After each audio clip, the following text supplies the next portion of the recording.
Our Heavenly and Merciful Father God, thank you for saving us from eternal condemnation.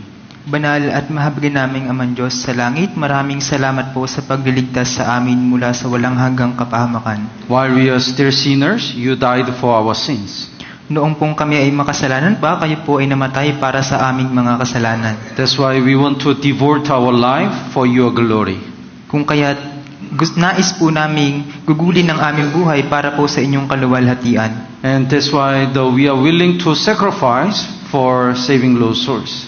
At kung kaya't nagnanais po kami na magsakripisyo para mailigtas po ang mga ligaw na kaluluwa. And today we gather together to learn your word.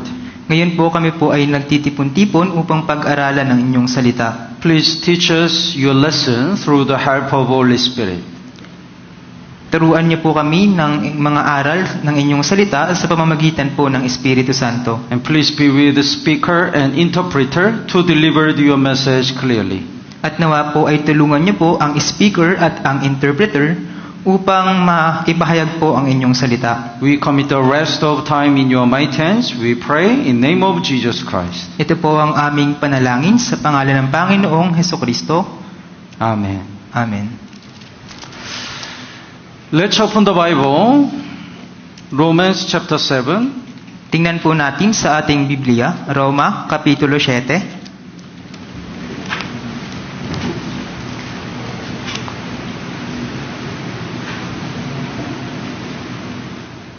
Romans chapter 7, verses 24 and 25.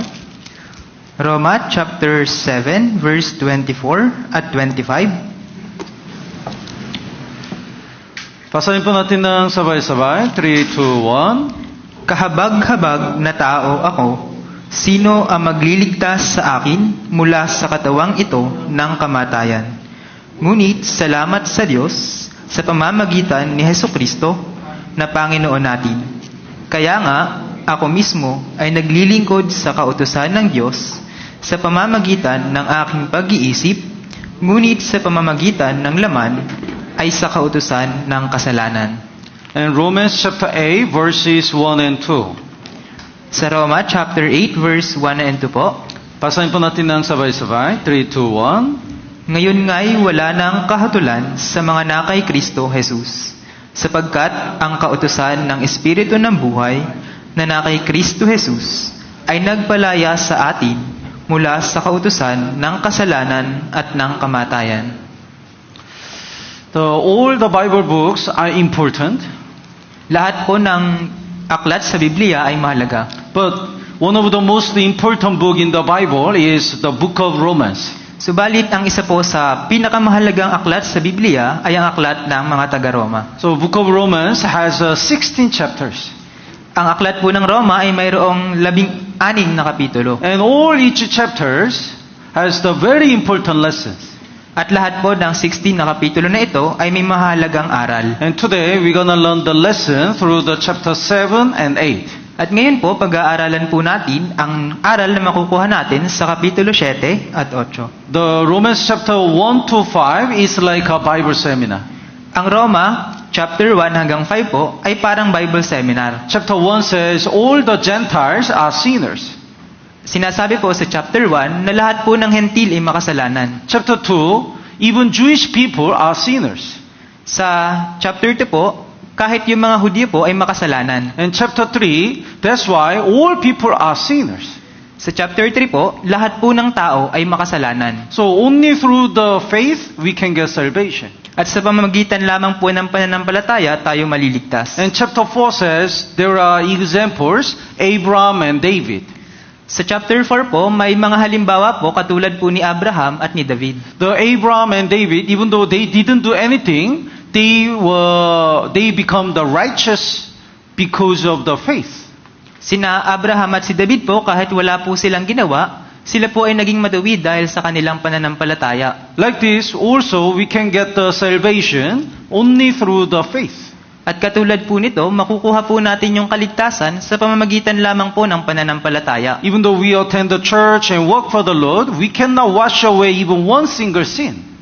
Kahit po umaattend po tayo sa church, hindi po natin maaalis yung kasalanan. That's why Jesus came to this world to redeem all our sins. Kaya't pumarito po si Hesukristo upang tubusin po lahat ng ating mga kasalanan. Jesus took away the sin of the world and paid the penalty of all our sins by His precious blood.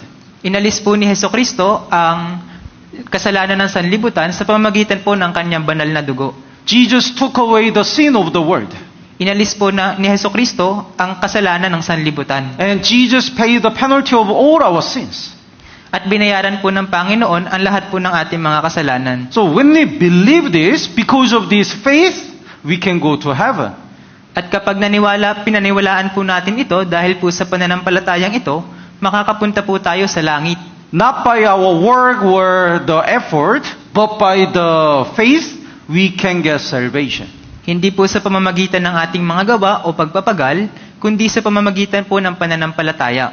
Tama po ba? So the Romans chapter 5 says, because of the one man, all people became sinners. Sa Roma chapter 5 po, sinasabi po na sa pamamagitan po ng isang tao, ang lahat po ay naging makasalanan. But now, because of the one man, Jesus Christ, all our sins are forgiven and we can go to heaven. At subalit ngayon po, sinasabi rin po na sa pamamagitan po ni Hesukristo, lahat po ng tao ay napatawad na at makakapunta sa langit. So Romans chapter 1 to 5 is like a Bible seminar. Kaya't ang Roma chapter 1 hanggang 5 po ay katulad ng Bible seminar. And chapter 6 to 8 is like a Christian living seminar. At ang chapter 6 po hanggang 8 ay parang Christian living seminar. The chapter 6 says, if all our sins are already forgiven, are we free to commit a sin?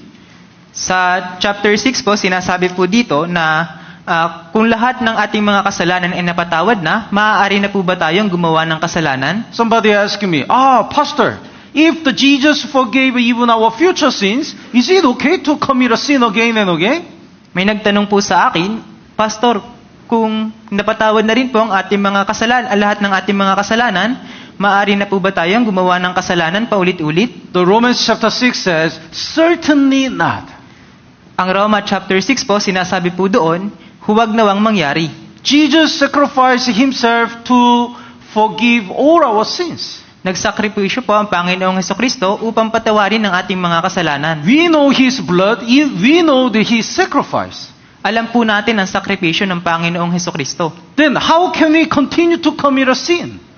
Kaya't magpapatuloy pa po ba tayo sa pagkakasala? And when we get salvation, God called us the servant of the righteousness. At nung nakamit po natin ng kaligtasan, tinawag po tayo ng Diyos bilang mga alipin ng katwiran. Then how can we give ourselves to commit a sin again? Kaya't paano po kaya na magkakasala po ulit tayo? How can we give ourselves to commit a sin again? Ibibigay po ba natin ulit ang sarili natin upang magkasala? So that's the Romans chapter 6. Ganun po ang sinasaad sa Roma chapter 6. Then Romans chapter 7, if we are not free to commit a sin, how can we stop our sin? Sa Roma chapter 7 po, sinasabi po dito kung paano matitigil yung paggawa ng kasalanan. Then how can we stop our sin? Paano po natin matitigil yung kasalanan? The Romans chapter 7 says, we cannot stop our sin by our effort and strength. Sa Roma chapter 7 po, sinasabi po dito na hindi po natin maiiwasan yung kasalanan sa pamamagitan po ng ating pagpapagal. That's why we need the church and we need the spiritual strength coming from church. Kaya't kailangan po natin ng iglesia at ang spiritual po na kalakasan na nagmumula po sa iglesia. Without this strength coming from God, we cannot live for God. Kung wala po tayong kalakasan na nagmumula sa Diyos, hindi po tayo makakapanirahan ng para sa Diyos. That is what the Romans chapter 8 says. Ganon din po ang sinasabi sa Roma chapter 8. So Romans chapter 7 says, we cannot live for God by our own strength. Sa Roma chapter 7 po, sinasabi po na hindi po tayo makakapanirahan para sa Diyos sa pamamagitan po ng ating sariling kalakasan. Then Romans chapter 8 says, through the power of Holy Spirit, the power of God, we can live for God. At sa Roma chapter 8 po, sinasabi po dito na sa pamamagitan po ng banal na Espiritu at sa pamamagitan po ng Diyos, makakapanirahan po tayo para sa Diyos. So today, we're gonna learn the lesson in the Romans chapter 7 and 8. Kaya't ngayon po, pag-aaralan po natin ang aral na makukuha natin sa Roma chapter 7 at 8. Naintindihan po? First of all, I'll explain the one story. May papaliwanag po ako na isang kwento.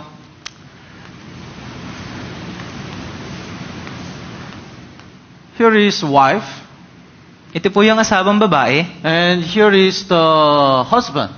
at ito naman po yung asawang lalaki. His name is Lo. Ang pangalan po ng asawang lalaki ay Kautusan. So he is a perfect husband. Siya po ay perpekto. So he is very clean and he can do everything. Siya po ay malinis at kayang gawin ng lahat. But the problem is he is very strict.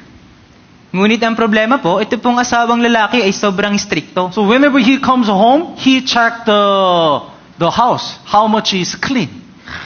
Kaya't kapag umuwi po itong si Kautusan, tinitingnan niya po kung gaano kalinis ang bahay. Dirty. Yung madumi. Then he always judges the wife. Kaya't palagi niya pong sinasabihan ng kanyang asawang babae. Because he is perfect, he always says why the house is not clean. Kaya't lagi niya pong sinasabihan ng kanyang asawang babae kung bakit hindi malinis ang bahay. Why you don't cook well? Bakit hindi ka nagluluto ng maayos? Why you are not perfect? Bakit hindi ka perpekto? So always he judges the wife. Then the wife always stressful. Kaya't ito pong asawang babae ay laging abala. So the wife always waiting. Her husband dies. Kaya't ito pong asawang babae, hinihintay niya po ang kanyang asawang lalaki na mamatay. But he's so healthy. Subalit ito pong asawang lalaki ay napakalusog. He never died. Hindi po ito namamatay. So she doesn't have any way to escape from the husband. Kaya't ito pong asawang babae, hindi po makaalis sa kanyang asawang lalaki. Because he never died. Kasi hindi po siya namamatay. But here is another man. Kaya't meron pong isa pang lalaki, Then he loves this woman. at mahal niya po itong babae. And he has a pity to her. At siya po ay may kahabagan sa kanyang puso. The amazing thing is, he has the power to let a person die and raise from the death again. At may kapangyarihan po itong lalaking ito na hayaang mamatay yung isang tao at buhayin muli. So if she is alive, this connection cannot be cut. Kaya't kung buhay po itong asawang lalaki na si Kautusan, hindi po mapuputol yung connection niya sa kanyang asawa. She cannot cut the connection with this husband. Hindi po mapuputol yung connection sa kanyang asawang lalaki kung buhay po ito. Tama po ba? But if she died, this connection is cut. Kaya't kailangan pong mamatay ng asawang babae upang maputol po yung connection. So this man made her die. Kaya't ito pong isang lalaki ay pinatay po yung babae. So all the connection is this connection is stopped. Their relationship is disconnected.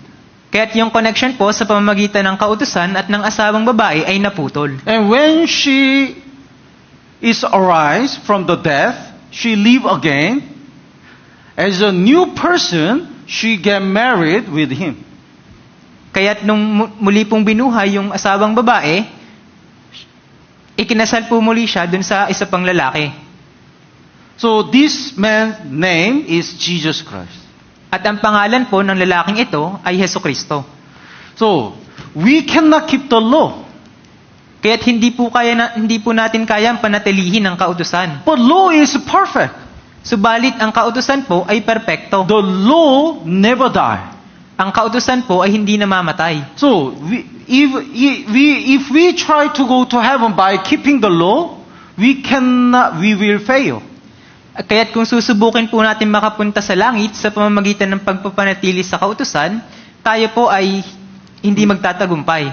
But Jesus Christ, instead of us, Jesus died. Kaya't ang ginawa po ni Hesukristo, sa halip po na tayo, siya po ang namatay. When He died, we also died. Kaya't nung namatay po si Hesukristo, tayo rin po ay namatay. So we are separated from the law. This connection, this relation is disconnected. Kaya't nahiwalay po tayo sa kautusan at ang connection po sa pagitan po ng kautusan at sa atin ay naputol. When Jesus arose from the death, we also arose from the death. At nung muli pong nabuhay si Jesus, tayo rin po ay muling nabuhay. Now we get married with Jesus. Kaya't ngayon po, tayo po ay ikinasal kay Hesukristo. The important thing is, Jesus is also perfect husband. At ang mahalagang bagay po ay si Hesukristo rin po ay perpektong asawang lalaki. He's very clean and he's very perfect. Malinis po siya at sobrang ganap. But what's this law husband and Jesus husband, they are totally different. Subalit, ito pong kautosang asawang lalaki at si Hesukristo ay magkaiba. Law, this husband never have the wife. Ito pong kautosan, This husband never have wife. ito pong kautosan, hindi po tinutulungan ng kanyang asawang lalaki. Oh, but this husband, even though he is also perfect, he always have the wife. At si Hesukristo naman po, kahit siya rin po ay perpekto, lagi niya pong tinutulungan ng kanyang asawa. You cannot clean? Okay, I'll help you. Hindi mo kaya makapaglinis, tutulungan kita. You are not good at cooking? I can help you. Hindi ka marunong magluto, tutulungan kita. This law always judge the wife, but this husband, Jesus Christ, always have the wife. Kaya't ito pong kautusan, lagi pong hinuhukuman ang kanyang asawang babae, samantalang si Hesukristo naman po, lagi niya pong tinutulungan ng kanyang asawa. So this is what Romans chapter 7 says. Let's look at Romans chapter 7. Tingnan po natin sa Roma chapter 7, verse 2. Verse 2 po. Verse 12 first. 12. Verse 12 po muna. Therefore, the law is holy and the commandments holy and just and good. This husband, law husband, is perfect. Kaya't ang kautusan ay banal at ang utos ay banal at matuwid at mabuti. Kaya't ito pong kautusan ay ganap. Then the chapter 7 verse 2. That's why we couldn't escape from this husband. Sa chapter 7 verse 2 po, sinasabi po dito kung bakit hindi po natin kaya makatakas dito sa kautusang ito. The verse 2. Basahin po natin ng sabay-sabay. 3, 2, 1. Sapagkat ang asawang babae ay itinali ng kautusan sa asawang lalaki habang ito ay nabubuhay, ngunit kung mamatay ang asawang lalaki, siya ay nakalaga na sa kautusan ng asawang lalaki. So only way to escape from this law is we have to die. Kaya't ang tanging paraan lamang po upang makatakas po tayo sa kautusang ito ay kailangan po nating mamatay. So instead of us, Jesus died. Subalit sa halip po na tayo, si Hesukristo po ang namatay para sa atin. He received all the punishment of the law instead of us. Tinanggap niya po lahat ng paghahatol sa halip po na tayo. So the verse 4. Sa verse 4 po, Therefore, my brethren, you also have become dead to the law through the body of Christ. When Jesus died on the cross, we also died. Sa verse 4 po, gayon din naman mga kapatid ko, kayo'y namatay sa kautusan sa pamamagitan ng katawan ni Kristo, kaya't nung si Kristo po ay namatay, tayo rin po ay namatay. Now we get married with Jesus. Ngayon po, tayo po ay ikinasal na kay Hesukristo. So next part, that you may be married to another. That is Jesus Christ. Yung sunod po na bahagi, upang kayo'y makipisan sa iba, at ang tinutukoy po dito ay si Jesus. Then, to him who was raised from the dead, that we should bear the fruits to God. After we get married, Jesus expect we bear the fruits. Sa makatuwid ay sa Kanya na bumangon mula sa mga patay, upang tayo'y magbunga para sa Diyos. Pagkatapos po nating ikasal kay Jesus, nag-e-expect po si Jesus na tayo po ay magbunga para sa Kanya. Let's please bookmark here and let's look at the Hosea chapter 2. Ilagay po natin sa yung bookmark natin dito at tingnan po natin sa Hosea chapter 2. After Daniel, Hosea chapter 2 verse 19. Hosea chapter 2 verse 19 po.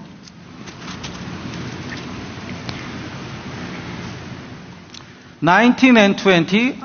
Anong page? Verse 19 at 20 po, page 1329. 1329. 29. 1329 sa Lumang Tipan. After Daniel, Hosea. The verse 19 and chapter 2 verse 19 and 20, basahin po natin ng sabay-sabay. 3, 2, 1. At gagawin kitang asawa ko magpakailanman, gagawin kitang asawa ko sa katwiran at sa katarungan, sa tapat na pag-ibig at sa kaawaan, gagawin kitang asawa ko sa katapatan at makikilala mo ang Panginoon. Yes. I'll betroth you to me. Gagawin kitang asawa ko magpakailanman. Forever. I'll betroth you to me forever. Gagawin kitang asawa ko magpakailanman. Through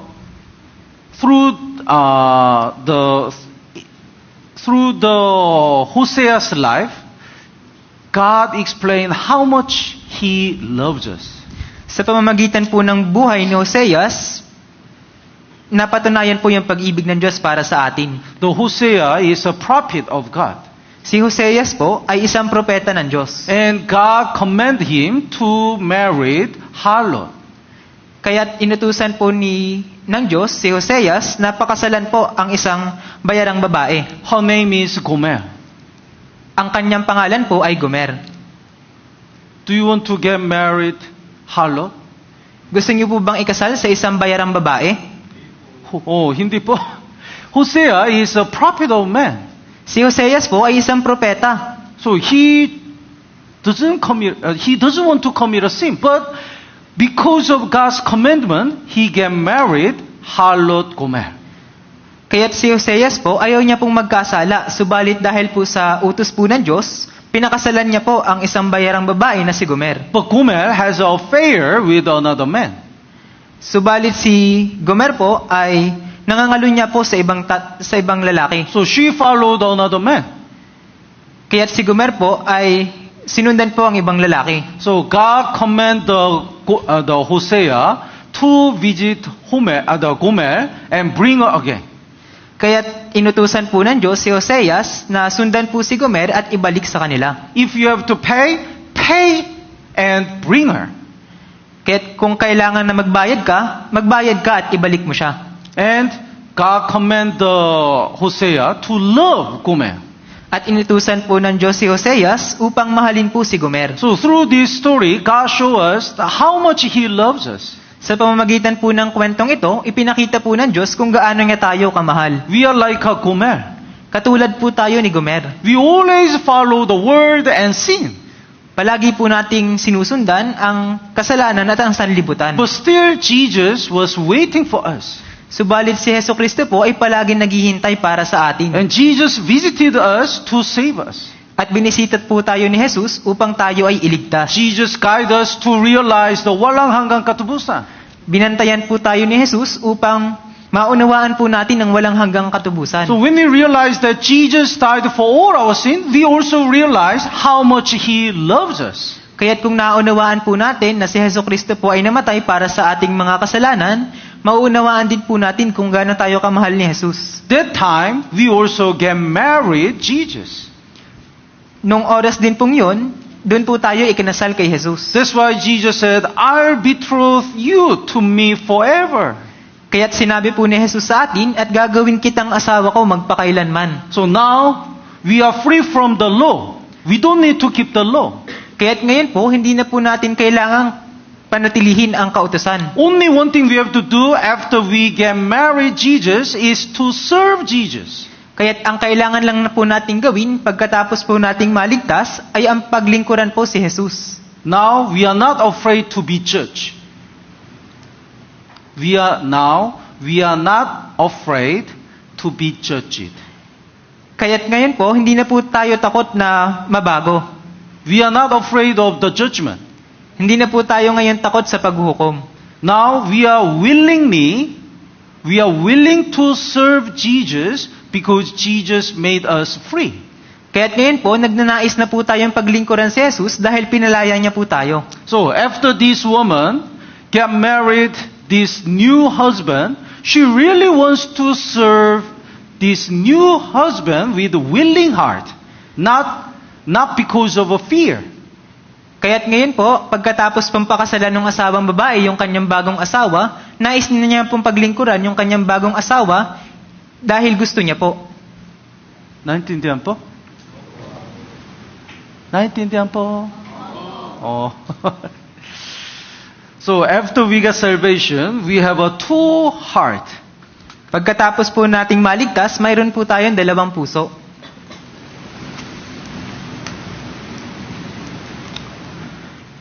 We have a sinful nature, Mayroon po tayong likas na pagiging makasalanan, and we have a Holy Spirit. at mayroon din po tayong Espiritu Santo. So, our new heart, when we get salvation, the Holy Spirit dwells in us. Kaya't nung after po nating maligtas, mayroon pong Espiritu Santo na nakalagay sa ating puso. And we are so thankful to Jesus. We are so thankful to Jesus when we get salvation. Kaya't nagpapasalamat po tayo sa Panginoong Hesukristo pagkatapos po nating maligtas. So we are willing to serve our Lord Jesus. Kaya't nagdanais po tayong paglingkuran ng ating Panginoong Hesukristo. But we still have a sinful nature. Subalit, mayroon po tayong pagiging likas na makasalanan sa atin. That's why they are always fighting. Kaya't ito pong dalawang ito ay palaging naglalaban. So how can we serve our Lord Jesus since we get salvation? Kaya't paano po natin mapaglilingkuran ng ating Panginoong Hesukristo pagkatapos po nating maligtas? Even though we want, we can't by our own strength. Kahit gustuhin po natin, hindi po natin makakaya sa pamamagitan po ng ating sariling kalakasan. Let's go back to Romans chapter 7, Tingnan po muli natin sa Roma chapter 7, verse 21. verse 21 po. Would you read? Kaya nga natagpuan ko ang isang kautusan na kung ibig kong gumawa ng mabuti, ang kasamaan ay malapit.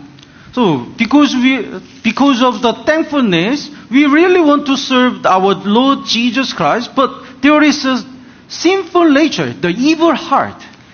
Kaya't dahil po sa pagpapasalamat po natin sa Panginoong Hesukristo, nais po natin siyang paglingkuran, subalit mayroon pa rin pong kasamaan sa ating puso. The verse 22. Verse 22 po, For I delight in the law of God according to the inward man. sapagkat ako'y nagagalak sa kautusan ng Diyos sa kaibuturan ng aking pagkatao. We want to read the Bible, we want to evangelize, we want to join all the fellowship. Gusto po nating basahin ng Biblia, gusto po nating mag-evangelize, at gusto rin po nating dumalo sa mga fellowship. We want to stop our sin. Gusto po nating tigilan ang ating pagkakasala. But even though we want, we fail many times. Subalit kahit gustuhin man po natin, tayo po ay hindi nagtatagumpay. The verse 23, would you read? Verse 23 po, subalit nakikita ko ang kakaibang kautusan sa aking mga bahagi na nakikipagbaka laban sa kautusan ng aking pag-iisip, at ako'y binibihag sa ilalim ng kautusan ng kasalanan na nasa bahagi ng aking katawan. Because of the law of sin, we fail to live for God.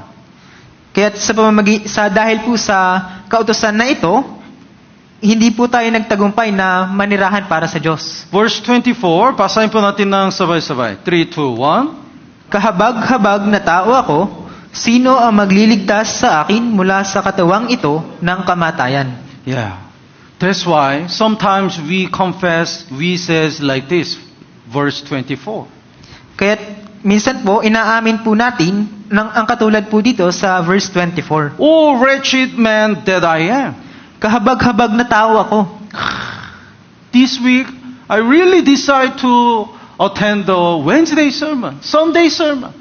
Ngayon linggo, nagnanais po talaga akong dumalo sa Wednesday sermon at sa Sunday sermon. But before Wednesday sermon, we feel lazy. Subalit bago po mag-Wednesday sermon, tayo po ay tinatamad. Maybe I skip this coming Wednesday. Kaya't Sermon. siguro, liliban na lang ako ngayong Wednesday. Maybe next week. Sa susunod na linggo na lamang. Next week, I'm tired. Kaya't sa susunod na linggo, pagod naman ako. So maybe next week. Kaya't sa susunod na linggo na lang ulit. So next week, so we are shy to go back to church. Kaya't dumaan ng madami linggot, natatakot na tayo at nahihiya sa pagbabalik natin sa church. When we learn about the tithe and offering, we decide to offer the tithe.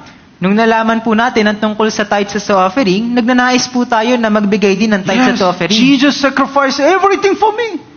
Oo, nalalaman ko na nagsakripisyo si Jesus para sa akin. I also willing to sacrifice this offering.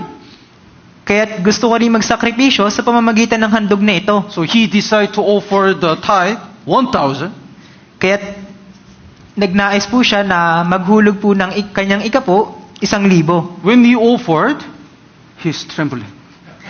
Nung nagandog po siya, nanginginig po yung kanyang kamay. 1,000? 1,000. 1,000? It's a lot. 1,000, napakalaki nito. I forgot to buy something. Nakalimutan kong bumili. So maybe 500 this time. 500 na lang ang aking ihuhulog. 500? Still a lot. Malaki pa rin yung 500. I need the merienda. Kailangan kong makapagmerienda. That is 200. Kaya gagawin ko na lang 200. I have to buy a toy for my kid. Kailangan kong bumili ng laruan para sa aking anak. That is 100. Kaya't gagawin ko na lang 100. I need to go back. I need to take the trash car. Kailangan kong umuwi at kailangan kong sumakay sa tricycle. That is 20 peso, 30 peso. Then, kunti lang. 20 pesos na lang ang hihuhulog ko.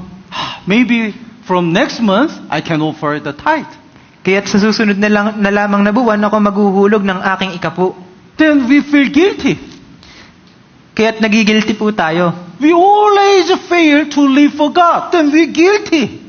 Hindi po tayo nagtatanggumpay na paglingkuran ng Diyos, kaya't nagkakaroon po tayo ng guilt sa ating puso. We want to stop our sin because Jesus forgave us forever. Gusto po nating pigilan ang ating pagkakasala dahil iniligtas po tayo ng Panginoong Hesukristo. But because of the sinful nature, whenever we fail to live for God, we feel guilty. Subalit dahil po sa ating likas na pagiging makasalanan, kapag po tayo ay nagkakasala, nagkakaroon po tayo ng guilt. Guilty? Guilty. What do you say in Tagalog? Guilty? Nakokonsensya. We feel sorry to Jesus. Nakokonsensya po tayo at humihingi ng tawad sa Panginoong Hesukristo. Naintindihan po? So, that's why we also confess that, wretched man that I am, who will deliver man from this body of death? Kaya't inaamin din po natin na kahabag-habag na tao ako. Sino ang magliligtas sa akin mula sa katawang ito ng kamatayan? Have you experienced this case? Naranasan na po ba natin itong ganitong pagkakataon? You try to live for God, but you fail, so you feel sorry to Jesus. Sinubukan po nating manirahan para sa Diyos, subalit hindi po tayo nagtagumpay, kaya tayo po ay nakokonsensya. Then many brothers and sisters don't know the secret to live for God. Marami po mga kapatid, hindi po nila alam ang sikreto kung paano po makakapanirahan para sa Diyos. So, how can we live for God? How can we stop our sin and live for God? Kaya paano po natin mapipigilan ang mga kasalanan at makapamuhay para sa Diyos? The key is the Romans chapter 8 verse 1. Ang susi po ay Roma chapter 8 verse 1. Basahin po natin ng sabay-sabay. 3, 2, 1. Ngayon nga'y wala nang kahatulan sa mga na kay Kristo Jesus. There is no condemnation. Wala na pong kahatulan. It means we can overcome our sinful nature when we are in Jesus Christ. Ang ibig sabihin po nito, mapagtatagumpayan po natin ang ating pagiging likas na makasalanan kung tayo po ay na kay Hesukristo. So we cannot overcome our sinful nature by all our own decision and strength. Hindi po natin mapagtatagumpayan ang ating pagiging likas na makasalanan sa pamamagitan po ng ating sariling desisyon at sariling kalakasan. There is no condemnation to those who are in Christ Jesus. Wala nang kahatulan sa mga na kay Kristo Jesus. So when we stay in Jesus Christ, we can overcome our sinful nature. Kaya't kung tayo po ay na kay Kristo Jesus, malalagpasan po natin ang ating pagiging likas na makasalanan. So, many brothers and sisters try to stop their sin and live for God by their own strength. Marami po mga kapatiran, sinusubukan po nilang alisin ang kanilang pagiging likas na makasalanan sa pamamagitan po ng kanilang sariling kalakasan. But God says, you don't have strength to overcome your sinful nature. Subalit sinasabi po ng Diyos, wala kang kalakasan para makaalis sa pagiging likas na makasalanan. But if you stay in Jesus Christ, I give you all the spiritual strength to overcome. Kaya't kung mananatili ka kay Jesus, ibibigay ko sa iyo ang lahat ng kalakasan para mapagtagumpayan ito.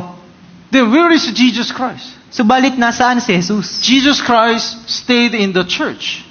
Si Jesucristo po ay nananatili sa church. And through the church, Jesus provide all the spiritual strength.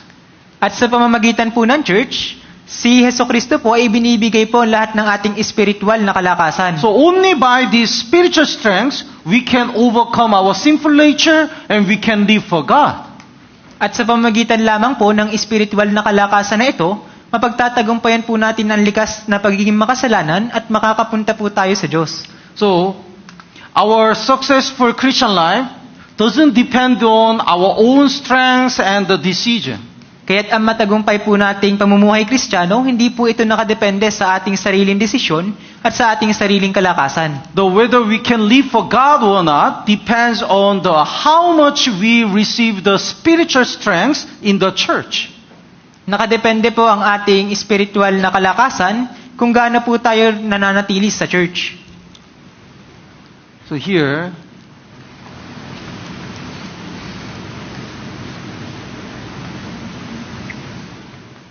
what's this? Manok.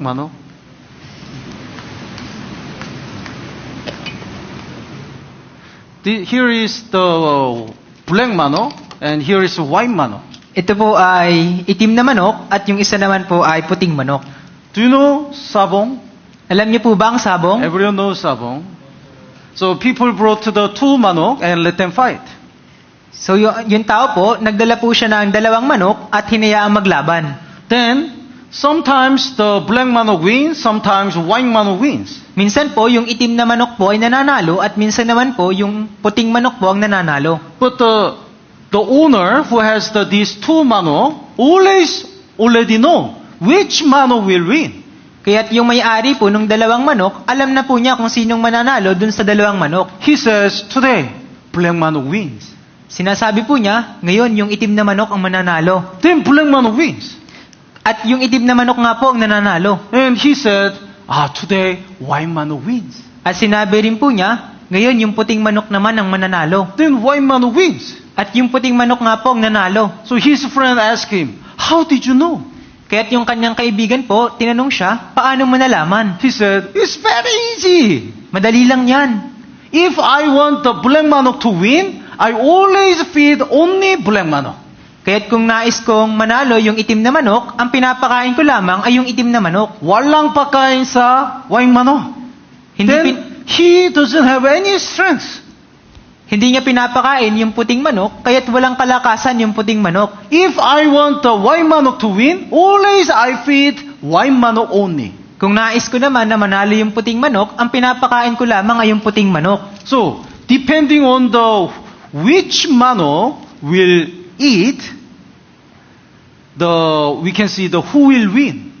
Kaya't nakadepende po kung aling manok ang kakain, dun po natin malalaman kung sinong mananalo. So, which side will win? Sinful nature or Holy Spirit? Kaya't alin po sa bahaging ito, sa parteng ito, ang mananalo? Yung ating pagiging likas na makasalanan o ang Espiritu Santo? Sometimes sinful nature wins, sometimes Holy Spirit wins. Minsan po, yung likas na pagiging makasalanan natin ang nananalo. Minsan naman po, Espiritu Santo natin ang nananalo. Depending on which side each will. Nakadepende po ito kung alin pong bahagi yung nakakain. So, sinful nature is the worldly things. yung likas na pagiging makasalanan po, kinakain po nito yung mga bagay na makasanlibutan. Holy Spirit is the Word of God and prayer and fellowship. At yung Espiritu Santo naman po, ang kinakain po nito ay salita ng Diyos, panalangin at fellowship. But some brothers and sisters try to overcome the sinful nature without receiving the spiritual strength. Subalit yung ilan po sa mga kapatiran, sinusubukan po nilang mapagtagumpayan ang kanilang pagiging likas na makasalanan nang hindi po tinatanggap ang ganitong espiritual na kalakasan. That's why they always fail to overcome the sinful nature. Kaya't hindi po sila nagtatagumpay sa ganitong likas na pagiging makasalanan. When we feed our Holy Spirit through the Word of God, prayer and fellowship enough, we get spiritual strength and naturally we can live for God. Kaya't kung pinapakain po natin ng ating Espiritu Santo ng salita ng Diyos, panalangin at fellowship, mapagtatagumpayan po natin ang ating likas na pagiging makasalanan at makakapamuhay po tayo para sa Panginoon. So, we have to know, I myself doesn't have any problem, even though we don't live for God. Kaya't kailangan po nating maunawaan na yung sarili po natin, hindi po natin kaya sa pamamagitan ng ating kalakasan na makapamuhay para sa Diyos. The problem is, we don't get the strength, we don't get the enough supply of the spiritual strength. Ang problema po, hindi po natin natatanggap ang sapat na supply para sa ating espiritual na kalakasan. So, for example, here is the marathoner. Marathoner? Marathon? You know? Nandito po ang isang atleta. Running? Marathon? Marathon. Oh, marathon. So, he is a marathoner. Mayroon po ditong isang mananakbo. He can run 42 kilometers continuously. Kaya niya pong tumakbo ng 42 kilometers ng tuluyan. Oh. Then, when he run, after 100 meter, he cannot run anymore. Kaya't pag nakatakbo na po siya ng 100 meters, hindi na po niya kayang tumakbo. He is so exhausted. Napapagod na po siya. So, he got surprised because he can run the 42 kilometer. He is a marathoner. Sa totoo lamang po, kaya niya pong tumakbo ng 42 kilometers, kaya't siya po ay nagulat. But after 100 meter, he cannot move. Subalit pagkatapos po ng 100 meters, hindi na po siya makagalaw. So he thought, I don't decide. I don't get the resolution. I don't determine my heart. Alam ko na. Kaya ganon, kasi kulang yung resolution sa aking utak. So he make a resolution. I'm gonna run. Kaya't naisip niya na kailangan kong tumakbo. Even though I die, I run. Kahit mamatay ako, tatakbo ako. So he decided very strongly to run, but after 5 meter, he is exhausted. Kaya't napag-desisyon na niya tumakbo ulit, subalit after ng 5 meters, napagod po muli siya. So he checked his body. What's the problem? Kaya't sinuri niya po yung kanyang katawan kung anong problema. Then, actually, he doesn't have any problem, but the problem is, he didn't eat for 1 month. Sa totoo lamang po, wala po siyang problema, subalit ang problema po, hindi po siya kumain sa loob ng 1 buwan. Many brothers and sisters try to live for God like this. Marami po mga kapatiran namumuhay po para sa Diyos, katulad po nito. I'll evangelize my family. Na-evangelize ko na ang aking pamilya. I'll stop this sin. Pinipigilan ko ng gumawa ng kasalanan. I'm gonna live for God. Mamumuhay ako para sa Diyos. He always decide. Nagnanais siya. Decide. Nagde-decision siya para sa kanyang But he sarili. always fail because he doesn't get any spiritual strength. Subalit hindi siya nagtatagumpay palagi dahil wala po siyang espiritual na kalakasan. So we cannot live for God only by determine determination, the resolution. Kaya't hindi po tayo makakapamumuhay para sa Diyos sa pamamagitan po ng ating sariling determinasyon. So when we stayed in the church, God provided all the spiritual strengths. Kaya't kung mananatili po tayo sa church, ibibigay po ng Diyos ang lahat nating spiritual na kalakasan. When we get these spiritual strengths, we can overcome our sinful nature and we can live for God. Kapag natanggap na po natin ang ganitong spiritual na kalakasan, malalagpasan po natin ang ating pagiging likas na makasalanan at makapapamuhay po tayo para sa Diyos. One brother asked me, May isa pong kapatid na nagtanong sa akin, Pastor, I always attend the church, but why I don't have spiritual strength? Pastor, lagi po akong umaattend sa church, subalit bakit wala po akong spiritual na kalakasan? I always commit a sin and I afraid to evangelize people. Palagi po ako nakakagawa ng kasalanan at takot po ako mag-evangelize ng ibang tao. Then, think about this. One man went to the restaurant. Pag-isipan po natin, isang lalaki po ang pumunta sa isang restaurant. Then, he looked at the menu. At tinignan niya po ang menu. Oh, they are selling this food.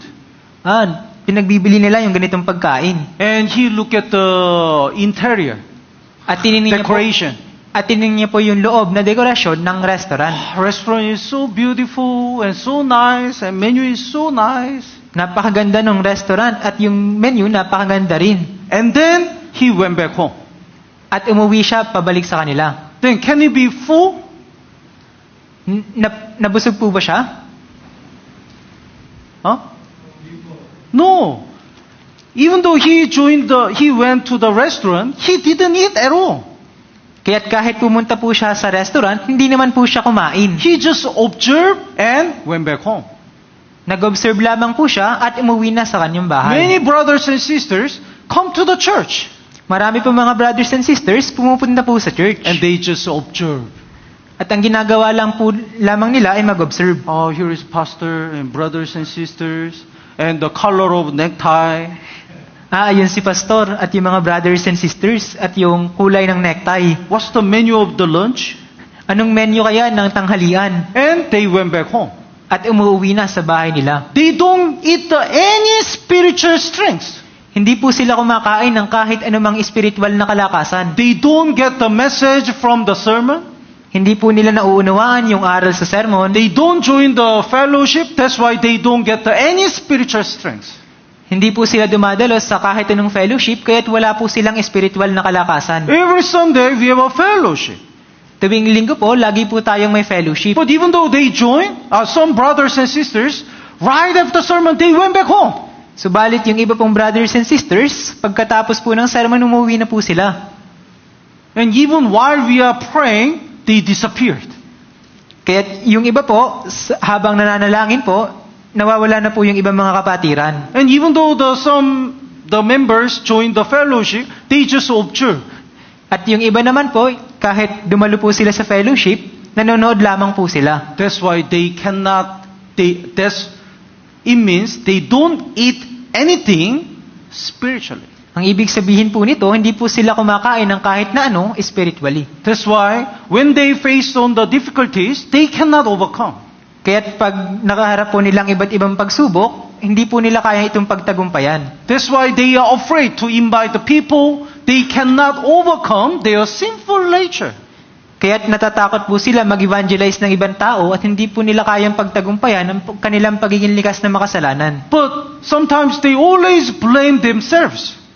Kaya't minsan po sinisisi po nila ang kanyang sarili. Why I cannot overcome my sinful nature? Why I smoke again? Why I drink again? Why I commit a sin again and again? Bakit hindi ko kaya ang pagtagumpayan ng aking likas na pagiging makasalanan? Bakit naninigarilyo ulit ako? Bakit nagiinom ulit ako? Please, if you have a time to blame yourselves, if you have that time, please eat more. Kung mayroon po tayong oras para sisihin ang ating sarili, kailangan din po natin maglaan ng oras para kumain pa. If you eat more, naturally, we can live for God. Kung tayo po ay kumakain ng ganito mga spiritual na kalakasan, tayo po ay makakapamuhay para sa Diyos. So, the many brothers and sisters stay in the Romans chapter 7. Madami po mga kapatiran ang nananatili po sa Roma chapter 7. They always think, I have to live for God. Iniisip po nila na kailangan po nila makapamuhay para sa Diyos. I have to stop my sin. Kailangan pong pigilan yung pagiging makasalanan. I have to evangelize my people. Kailangan pong ma-evangelize yung ibang mga tao. They always decide and make an effort without spiritual strength coming from God. Palagi po sila nagnanais at nagpapagal nang wala pong spiritual na kalakasan na nangbumula sa Diyos. But some brothers and sisters, we should transfer from Romans chapter 7 to 8. Subalit kailangan po nating lumipat mula po sa Roma chapter 7 patungo po sa Roma chapter 8. So even though we are weak, we ourselves are weak, if we continue to receive the spiritual strength in the church, we can live for God. Kaya kahit po tayo ay mahina, kung mayroon po tayong spiritual na kalakasan, kaya po nating mamuhay para sa Diyos. Rowboat and sailboat, they are totally different. Kaya't yung bangkang pangsagwan po at yung bangkang panglayag ay magkaiba. You know rowboat? Alam niyo po ba yung bangkang pangsagwan? This is rowboat.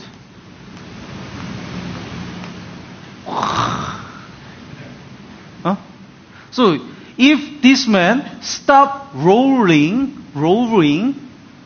the boat stop. Kaya't kung tumigil po itong lalaking ito ng pagsasagwan, titigil po yung bangka. So he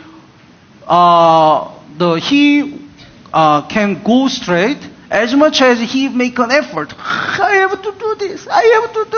Kaya't kaya niya pong gumalaw kung siya po ay nagpapagal sa pagsasagwan. But our Christian life is not like a rowboat.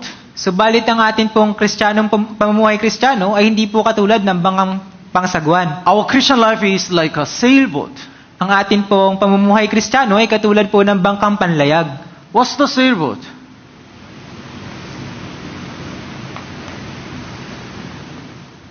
It moves through the wind. Yung bangkang panlayag po, gumagalaw po siya sa pamamagitan po ng hangin. So if he receive the wind, even though this man doesn't do anything, it goes so fast. Kaya't kung nakakatanggap po tayo ng hangin, kung kahit wala pong gawin yung lalaking ito, gumagalaw pa rin po yung bangka. So if we receive the spiritual strength through the Word of God and prayer and fellowship, we can strongly live for God. Kaya't kung nakakatanggap po tayo ng mga spiritual na kalakasan sa pamamagitan po ng salita ng Diyos, panalangin at fellowship, makakapamuhay po tayo para sa Diyos. So, I'd like to ask you, how much do you read the Bible? Nais ko po kayong tanungin, gaano po kadalas nyo binabasa ang Biblia? How much do you study the Bible? Gaano nyo po kadalas pinag-aaralan ng Biblia? How many times do you join the fellowship? Gaano po kadalas ka dumadalo sa mga fellowship? How many times do you pray? Gaano po kadalas ka nananalangin? So if we always even though we try to live for God, if we don't receive the spiritual strength through these ways, we will always fail. Kaya kahit nagnanais po tayo na makapamuhay para sa Diyos, kung wala po tayong ganitong mga spiritual na kalakasan, hindi po tayo magtatagumpay. Let's look at Psalm number 133. Tingnan po natin sa Awit, chapter 133. 133.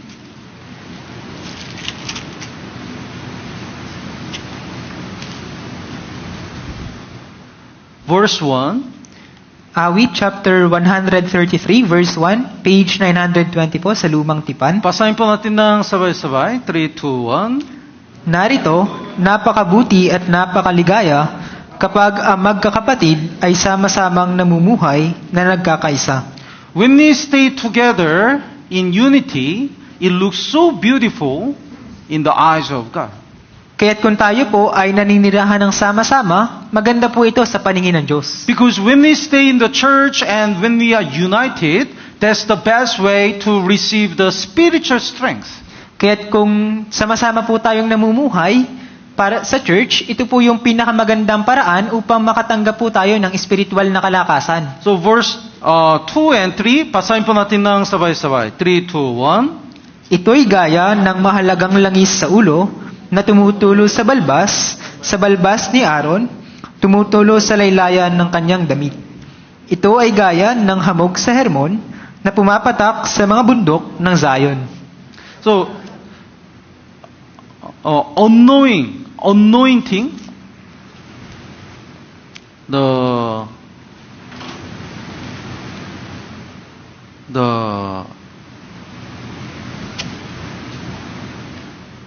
in verse 2, oil is symbolize the power of Holy Spirit.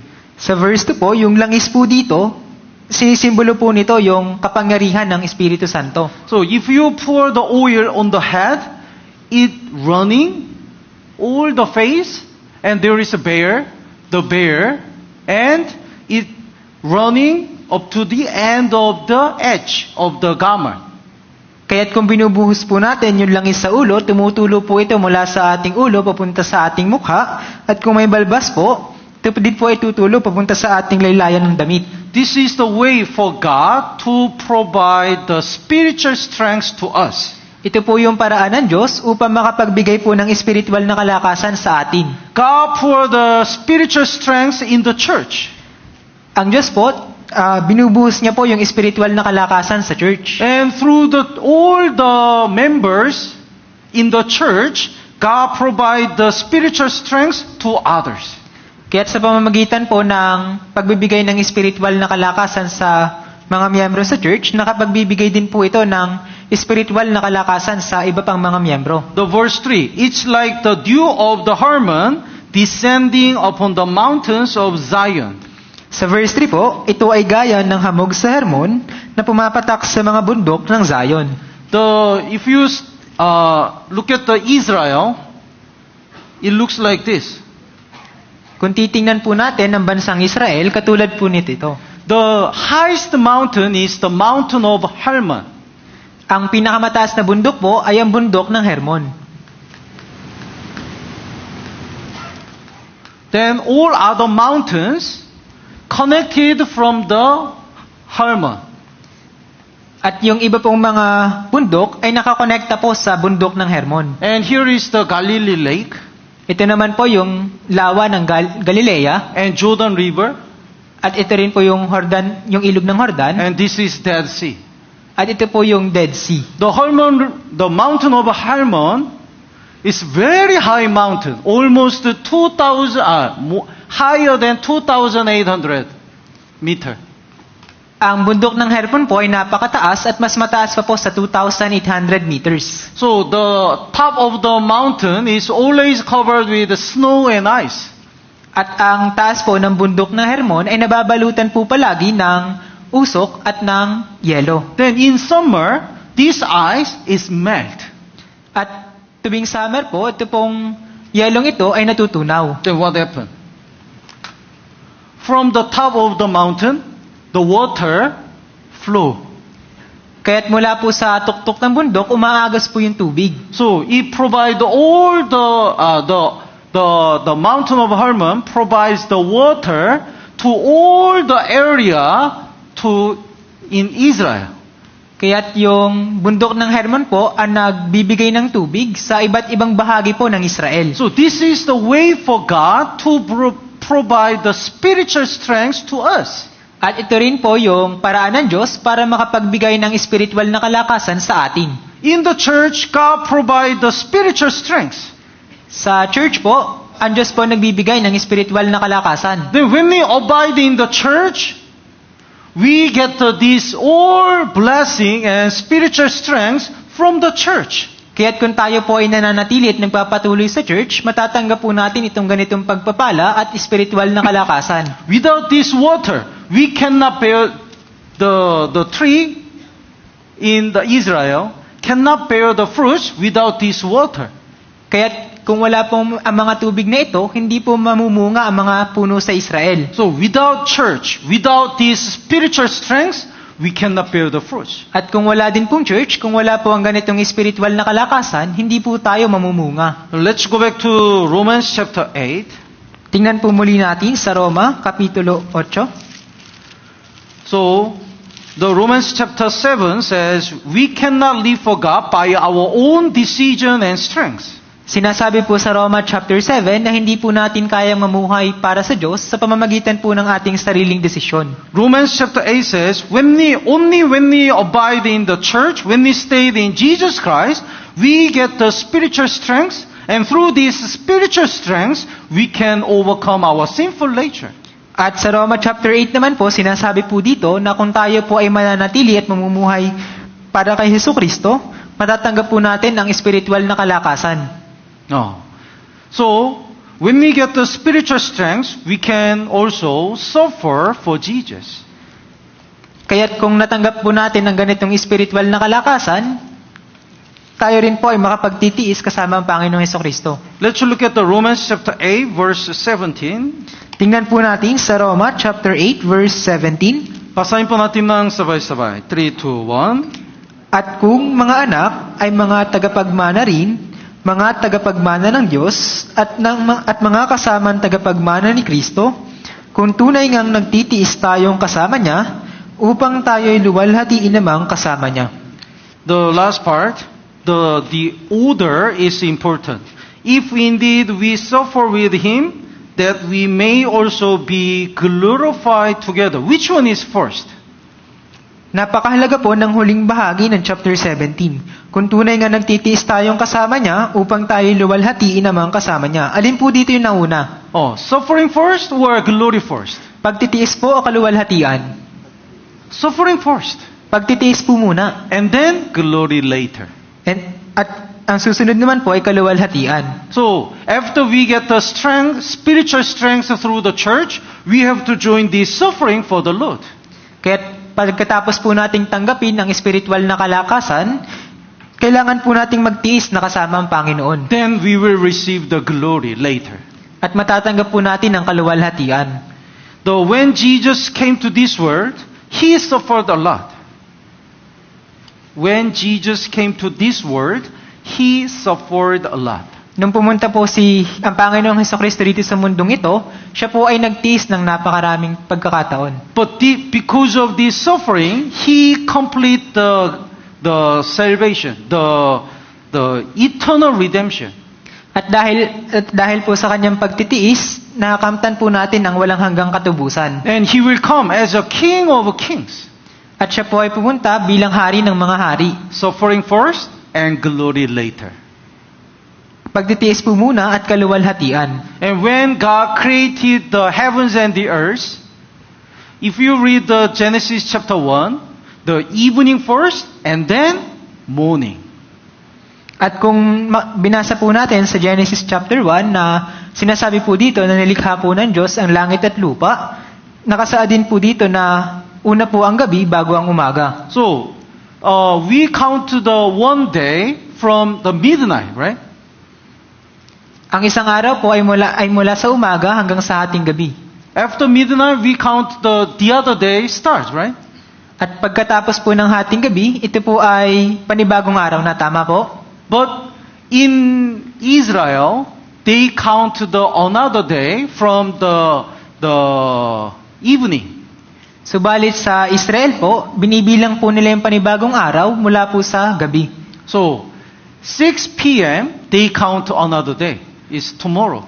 Kaya't pagpatak po ng alas 6 ng gabi, ito po ay panibagong araw na sa kanila. Because they think the evening first and the morning later. Suffering first and glory later. Sapagkat iniisip po nila na nauna po ang gabi bago ang araw, gayon din po nauna po ang pagtitiis bago po ang kaluwalhatian. So if we join the suffering with Jesus, we will receive the glory later.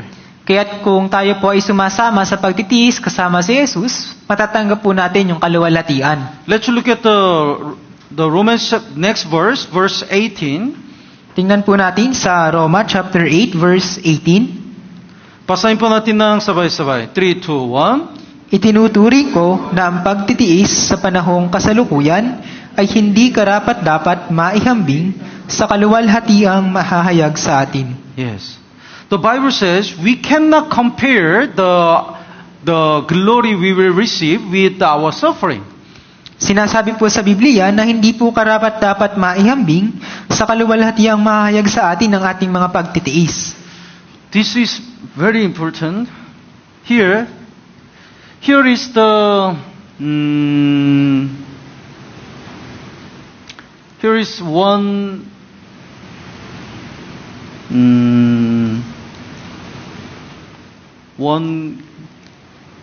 soil, one soil, one let's say small stone, very small stone. Ito po ay isang maliit na bato. And here is the earth. At ito naman po ang mundo. Can you compare with the very small stone and whole earth? Maihahambing niyo po ba ang isang maliit na bato sa mundo? No. Actually, we can compare. Sa totoo lamang po, hindi po natin kayang ihambing. It's sobrang big, but anyway, we can compare. Malaki po itong mundo. Tama pa ba? Now think about this. It's very small chalk. And can you compare with the retreat center with this chalk? Ito pong maliit na chalk, kaya po ba natin itong ihambing sa retreat center? We can compare. Hindi po natin kayang ihambing. No. We can compare. We can. We are able to compare. Kaya po nating ihambing kung gaano po ito kalaki. Even though the retreat center is much bigger than this chalk, anyway, if we compare, we can compare. Kaya't kahit po gaano kalaki ang retreat center kumpara sa chalk na ito, kaya po natin silang ihambing. But Bible says, our glory, we cannot compare that glory with our suffering. Subalit sinasabi po sa Biblia na yung ating pong kaluwalhatian, hindi po ito dapat na maihambing sa ating pagtitiis. Why? Bakit po? Because our glory is eternal. Dahil ang ating pong kaluwalhatian ay walang hanggan. Think about this. You know pension, right? Pension.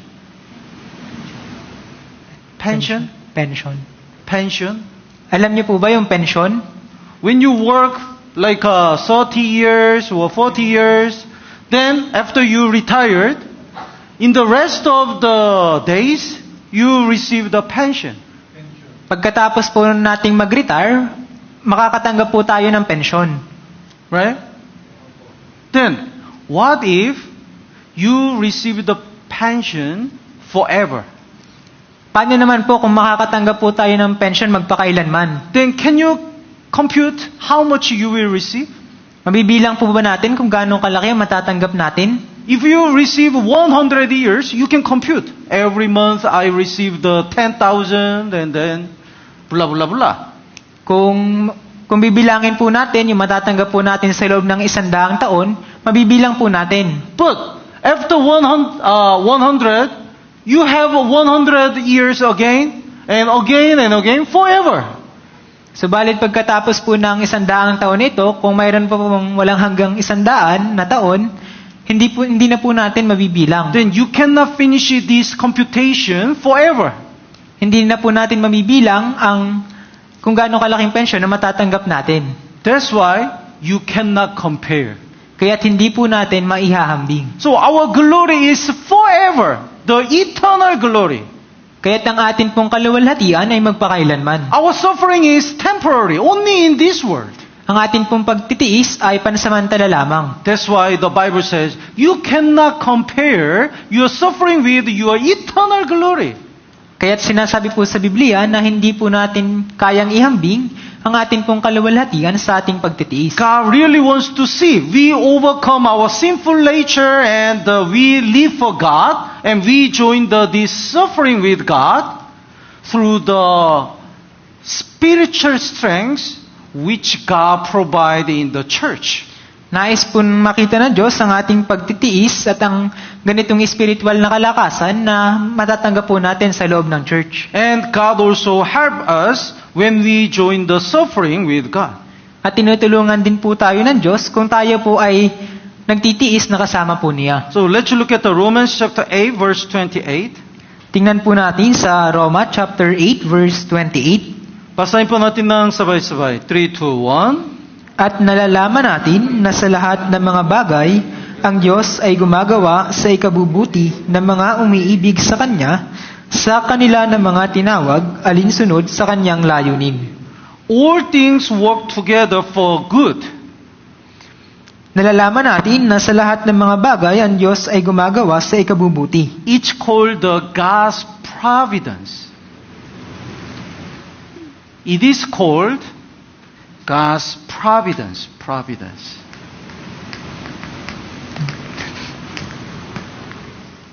Providence means whether it looks good or bad, God can use everything to achieve His will. Ang ibig sabihin po ng providence, kahit po ito ay mabuti o masama, ginagamit niya po ang lahat para sa Kanyang kalooban. So, for example, in China, there is the one old man. Halimbawa po, sa China po, may isa pong matandang lalaki. And he has a horse. At mayroon po siyang kabayo. But one day, he ran away. Subalit ito pong kabayo na ito ay tumakas. So neighbor said, you get great loss. Kaya ang sabi po ng kanyang kapitbahay, nawala yung kabayo mo. But he says, let's see whether it is blessing or curse. Subalit ang sabi po ng matandang lalaki, tingnan po natin kung ito ay pagpapala o sumpa. And amazing thing is, after some days, this horse brought to the many horses, wild horses. Kaya't ang magandang bagay po rito, yung kabayo pong ito ay nagdala pa po ng madaming mga kabayo. So people thought the horse ran away, this is curse, but actually it became the blessing.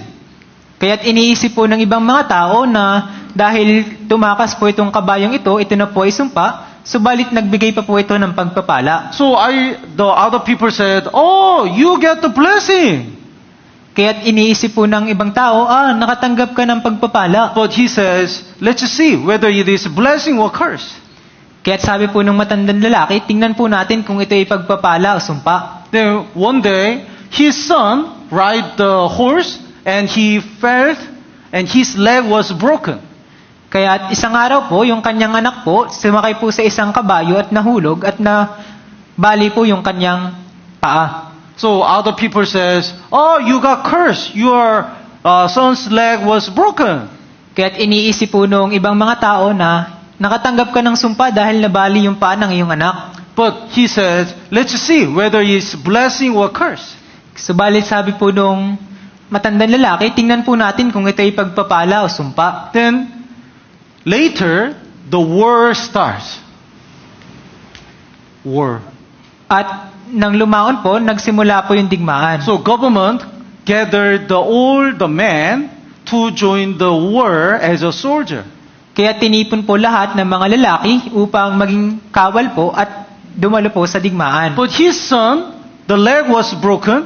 That's why he didn't join the war. That's why he survived.